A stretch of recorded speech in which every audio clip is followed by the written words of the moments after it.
จากซี่ขันอยู่จอมผู้คนนำใส่เห็ดลงมาเสยตีตี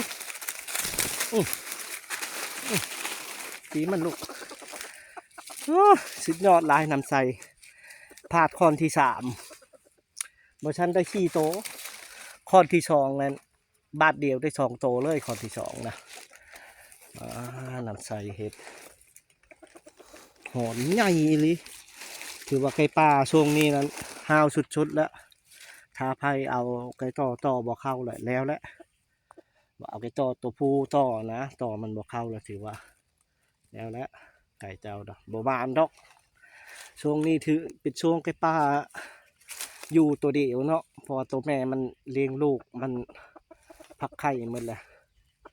มันอยู่ตัวเดียวมันจะห้าวชุดเลย